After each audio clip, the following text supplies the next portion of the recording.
بسم اللہ الرحمن الرحیم۔ حضرت یوسف علیہ السلام۔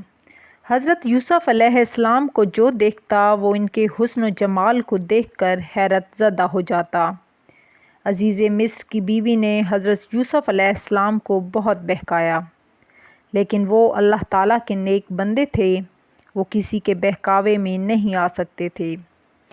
وہ زلیخا سے بولے، میرے آقا نے آرام اور راحت کا خیال رکھا، مجھے عزت دی، رہنے کو ٹھکانہ فراہم کیا۔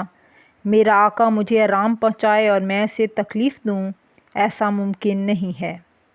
میں کبھی اپنے آقا کی خیانت کا سوچ بھی نہیں سکتا، اور خدا کی پناہ میں ہرگز ایسا فعل نہ کروں گا۔ جو غلام بے وفا نمک حرام ہوتے ہیں وہ کبھی بھی پھل پھول نہیں سکتے۔ یہ کہہ کر وہ دروازے کی طرف بھاگے۔ عزیز مصر کی بیوی بھی انہیں پکڑنے کو دوڑی، ان کا پچھلا دامن پکڑ کر کھینچا۔ اس کھینچا تانی میں حضرت یوسف کا کرتا پھٹ گیا۔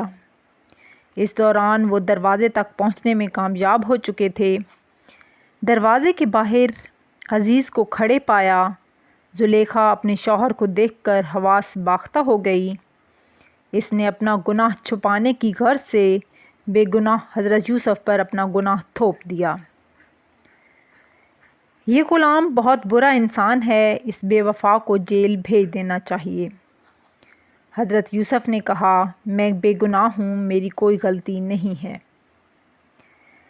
عزیز کی بیوی سے کسی شخص نے سچائی کو جانچنے کے لیے کہا کہ یوسف کا اگلا دامن پھٹا ہونے پر یوسف جھوٹا ہے، اور اگر حضرت یوسف کا پچھلا دامن پھٹا ہونے کی صورت میں یوسف سچے ہیں اور عزیز کی بیوی جھوٹی ہے۔ حضرت یوسف کا پچھلا دامن پھٹا ہوا تھا، اس لیے عزیز سمجھ گیا کہ اس کی بیوی جھوٹ بول رہی ہے، اور حضرت یوسف امانت دار اور سچے ہیں۔ بات مصر میں پھیل گئی کہ عزیز کی بیوی کو اپنے غلام یوسف سے محبت ہو گئی ہے۔ عورتوں نے زلیخا کو ملامت کی۔ اس نے ایک دن بڑی دھوم دھام سے دعوت کا اہتمام کیا، اور اس دعوت میں مصر کی عورتوں کو مدعو کیا۔ عورتیں گو تکیے لگائے بیٹھی تھیں، ایک ایک پھل، ایک ایک چھری کانٹے کو سب عورتوں کو دے دی گئیں۔ جب عورتیں پھل کاٹ کاٹ کر کھانے لگیں تو ایسے میں عزیز کی بیوی زلیخا نے حضرت یوسف کو بلا لیا۔ انہیں دیکھ کر عورتیں ایسے محو ہوئیں کہ بجائے پھل کاٹنے کے اپنے اپنے ہاتھوں کو کاٹ ڈالا۔ اس موقع پر زلیخا نے کہا، دیکھ لو، جس کے بارے میں تم مجھے ملامت کرتی ہو یہ وہی شخص ہے۔ یہ میری بات نہ مان کر سخت سزا کا مستحق بن جائے گا، میں اسے ضرور سزا دوں گی۔ عزیز کی بیوی نے حضرت یوسف علیہ السلام کو دھمکی دی کہ اگر وہ اس کی بات نہیں مانے گا تو اسے قید میں ڈال دیا جائے گا۔ حضرت یوسف علیہ السلام نے کہا، میں تمہاری بات نہیں مان سکتا، چاہے مجھے قید خانے میں ہی کیوں نہ ڈال دیا جائے، تمہاری بات ماننے سے بہتر قید ہے۔ عزیز مصر نے بیوی زلیخا کے کہنے پر حضرت یوسف علیہ السلام کو قید خانے میں ڈال دیا۔ عزیز مصر سب جانتا تھا کہ حضرت یوسف بے قصور ہیں اور وہ نیک انسان ہیں، آقا کا سچا اور وفادار ہیں۔ اس نے مصلحت کے تحت حضرت یوسف علیہ السلام کو قید کیا تھا۔ اس قید خانے میں 2 آدمی اور بھی تھے۔ حضرت یوسف کی خوش اخلاقی، رحم دلی اور نیک مزاجی سے سارے قید خانے والے ان سے خوش تھے۔ وہ حضرت یوسف کی بات سن کر اسے مان لیتے تھے۔ وہ حضرت یوسف کو اللہ والا اور بہت بڑا عالم مانتے تھے۔ حضرت یوسف علیہ السلام کے ساتھ جو 2 قیدی قید کیے گئے تھے، ان دونوں نے خواب دیکھا، اور اس کی تعبیر جاننے کو وہ حضرت یوسف کے پاس آئے۔ ان میں سے ایک جو ساقی تھا، اس نے بتایا کہ میں نے خواب میں دیکھا ہے کہ میں شراب بنانے کے لیے انگور نچوڑ رہا ہوں۔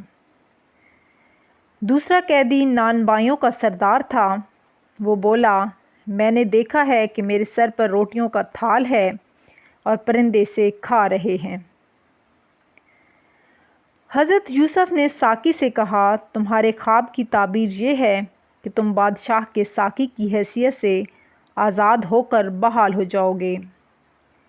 نان بائیوں کے سردار کو بتایا، تم کو بہت جلد سولی پر چڑھا دیا جائے گا۔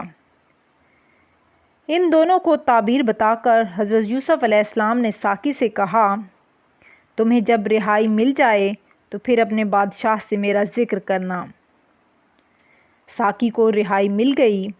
وہ اپنی رہائی کی خوشی اور اپنے کاموں میں ایسا مشغول ہوا کہ اسے کچھ یاد نہ رہا۔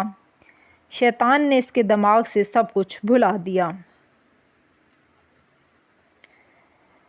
حضرت یوسف علیہ السلام کے زمانے میں لوگ بتوں کی عبادت کیا کرتے تھے۔ ایک ایک کے پاس کئی کئی بت تھے۔ ان بتوں کے نام بھی الگ الگ رکھے ہوئے تھے۔ ایک دیوتا اپنے حکم سے بارش کرتا تھا، تو حضرت یوسف علیہ السلام نے لوگوں کو بتوں کی پوجا کرنے سے روکنے کی غرض سے ایمان کی دعوت دی۔ حضرت یوسف علیہ السلام نے قید خانے میں اللہ کی بادشاہی کا اعلان کر دیا۔ حضرت یوسف علیہ السلام نے کہا، میرے پروردگار نے مجھ کو علم عطا فرمایا ہے۔ اللہ تعالیٰ ہر ایک کو اپنا علم نہیں دیتا۔ جو مشرک ہیں وہ علم سے بالکل محروم رہتے ہیں۔ میں اپنے باپ دادا ابراہیم، اسحاق اور یعقوب علیہ السلام کے مذہب پر ہوں۔ ہمیں یہ زیب نہیں دیتا کہ اللہ وحدہ لا شریک کو چھوڑ کر دوسروں کی پوجا کریں۔ ایک روز عزیز مصر نے ایک عجیب خواب دیکھا کہ 7 موٹی گائیں اور 7 دبلی گائیں اور 7 دبلی گائیں موٹی گایوں کو نگل گئیں، اور 7 سرسبز اور شاداب بالیاں ہیں اور 7 خشک، اور خشک بالیوں نے سرسبز کو کھا لیا ہے۔